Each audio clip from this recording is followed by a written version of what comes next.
정봉주 전 의원에게 유죄 판결이 내려진 순간 마음이 파르르 떨렸다. 이 박영선 민주통합당 정책위 의장이 당내 이 당권 경쟁에 막판 가세하면서 한 말입니다.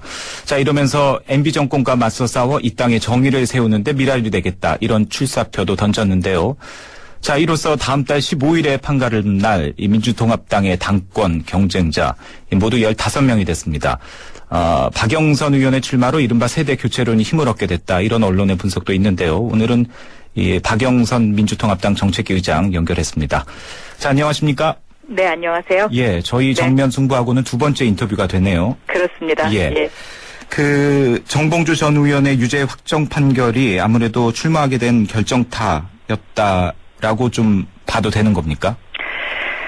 네, 사실상 그렇습니다. 제가 내세운 그 캐치프레이즈가 민주통합당의 당당한 변화, 새로운 리더십, 그리고 정의로운 나라를 위하여입니다. 예. 여기서 이제 이 정의로운 나라를 위하여라는 것은 우리가 지금 MB 정권 들어와서 이 땅에 정의가 무너져 내리고 있다고 생각을 쭉 해왔었고, 예.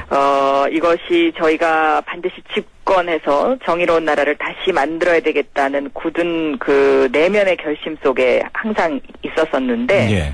정봉주 전 의원이 유죄 판결을 받으면서 이제는 이렇게 마음속으로만 생각할 것이 아니라 이것을 정면적으로 더 승부를 해야 되는 그런 그 계기가 됐다라고 판단했습니다. 예. 네. 그런데 이제 그 전에 이 서울시장 민주당 경선 출마하실 때도 그 본인의 네. 어떤 직접적인 그 의지나 결정보다는 좀 그 상황이 그렇게 됐다 이런 비슷한 말씀을 하셔서. 네. 그 당시에는 예. 피할 수 없는 상황이 됐었습니다. 예. 그래서 혹시 원래는 이렇게 그 전면에 나서는 걸 별로 안 좋아하시는 스타일이신지 궁금합니다. 그렇습니다. 예. 제가 정치를 하고는 있지만은요. 네.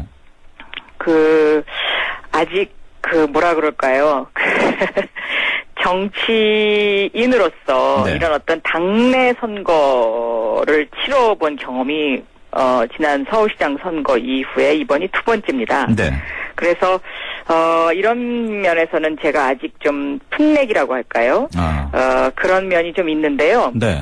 요즘 또 어떤 유권자들의 성향을 보면 그 정치판의 노련함도 굉장히 중요하지만 또 이런 어떤 시민 참여 경선이라든가 국민 경선이라는 어떤 흐름 속에서 봤을 때는 이렇게 국민적 시각에서 모든 것을 보는 어떤 그런 정치인의 그런 자세도 저는 중요하다고 생각하고 있습니다. 예, 알겠습니다. 풋내기다 이런 표현을 하셨습니다만, 네. 그 일부 언론에서는 이제 이른바 민주당 내 세대 교체론이 좀 힘을 받을 것이다 이런 전망도 나오고 있는 것 같습니다.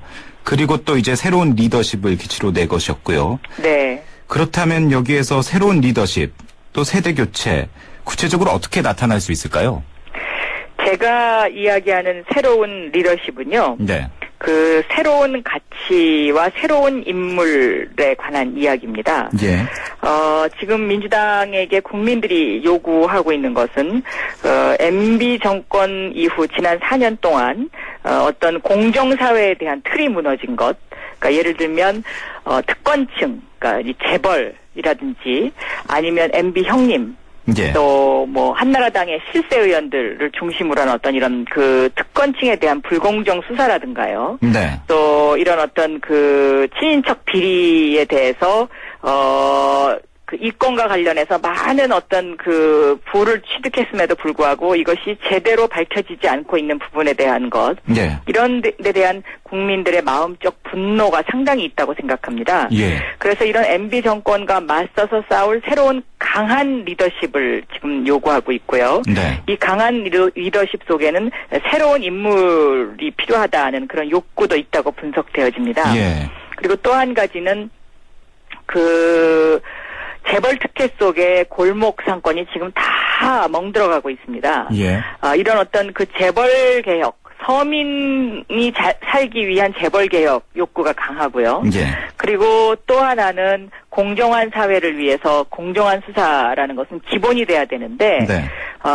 MB 정권 이후에 정치 검찰로 인해서 검찰 수사에 대한 신뢰도가 지금 땅끝으로 떨어졌습니다. 예. 그래서 이런 부분, 그러니까 그 재벌개혁, 검찰개혁, 그리고 새로운 그 선거제도 개편을 둘러싼 이러한 새로운 가치에 대한 새로운 리더십을 강하게 요구하고 있다고 저는 알겠습니다. 판단하고 있습니다. 네. 지금 이제 그 언론 분석을 보면 그 민주당의 그 한명숙 전 총리나 박지원 전 원내대표가 좀 유력하게 좀 대두가 되고 있고 네. 이분들은 이제 그 앞으로 남은 총선이나 대선을 이끌 만한 그 경륜과 경험을 갖춘 지도자가 필요하다 또 이렇게 얘기를 하시더라고요. 네.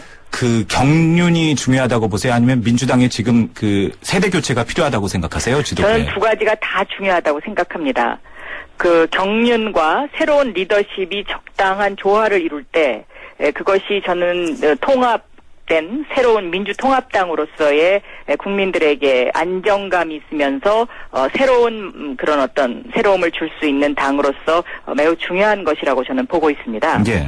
그래서 이번에 이제 저희 당에서 하는 선거를 보면은요, 26일 날 이제 컷오프가 이제 치러지고요. 네. 그 컷오프가 지나면 국민 경선 방식으로 이제 이 당대표를 뽑게 되는데요. 네.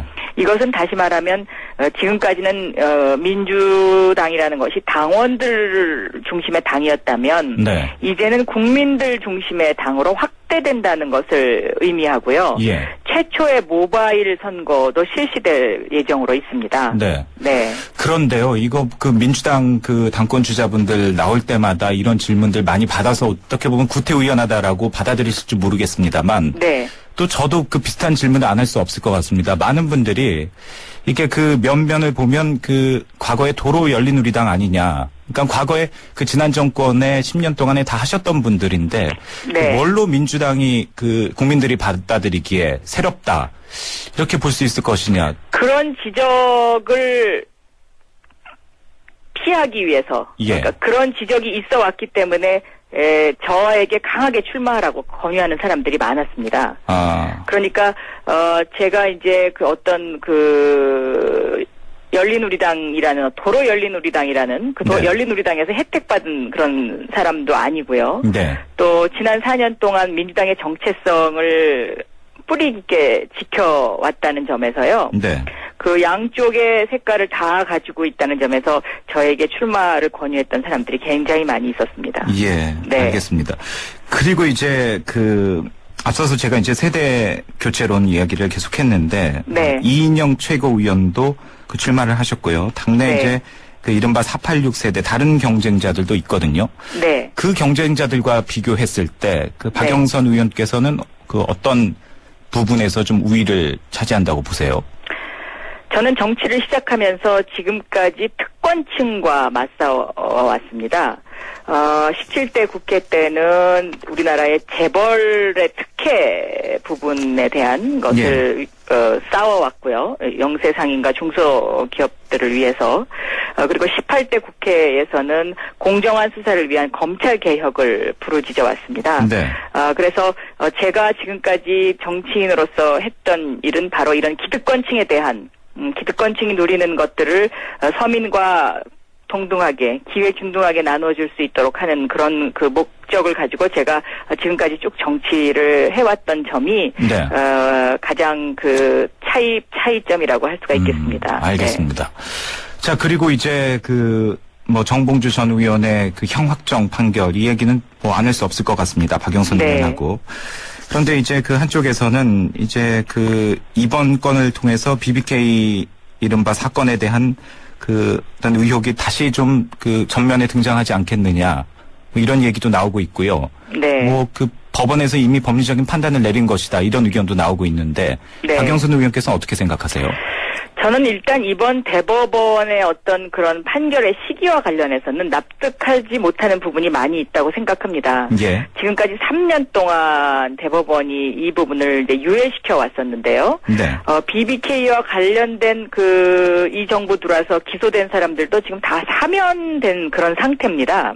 그런데 이제 유독 정봉주 의원만 내년 4월 총선을 앞두고 네. 이렇게 이제 대법원에서 법리적인 해석만을 통해서 이제 유죄 판결을 내렸습니다. 네. 그러나 저는 이 BBK와 관련된 문제는 첫 단추부터가 잘못 깨어졌다고 생각합니다. 어떻게요? 검찰의 어떤 공정한 수사가 과연 있었느냐의 부분에 있어서는요. 네. 다시 한번 이거는 짚고 넘어가야 되고 재수사가 필요한 부분이라고 생각이 됩니다. 현실적으로 가능할까요? 검찰 재수사가? 저는 지금 부분적으로 이미 시작되고 있다고 생각합니다. 왜냐하면 BBK와 관련된 가닥이 여러 가닥이 있는데요. 네. 그 가운데에서 김경준 씨의 기획 입국설에 근거가 됐던 그 가짜 편지 사건, 이것은 누군가가 조작을 한 것입니다. 그런데 2007년 당시에 한나라당의 홍준표 전 대표가 네. 편지를 입수를 해서 이 편지를 흔들면서 기획 입국설을 민주당이 만들었다고 주장을 했었거든요. 예. 그리고 그것이 고소고발이 돼가지고 제가 6개월 동안 검찰에 정말 부당한 수사를 받았었습니다. 그렇기 때문에 이것은 지금 김경준이라는 분이 다시 이 예. 기획입국설에 근거가 된 편지 작성자 신명 씨를 검찰에 고소한 것으로 제가 알고 알겠습니다. 있거든요. 예. 그렇기 때문에 수사는 반드시 다시 재수사가 이루어져야 한다고 예. 봅니다. 참 이 부분에 대해서 더 좀 하실 얘기가 많으실 텐데 저희들이 시간이 없어서 여기서 좀 마무리를 하겠습니다. 네. 예, 고맙습니다. 네, 감사합니다. 예, 지금까지 이 민주통합당의 박영선 정책위 의장과 이야기 나눴습니다.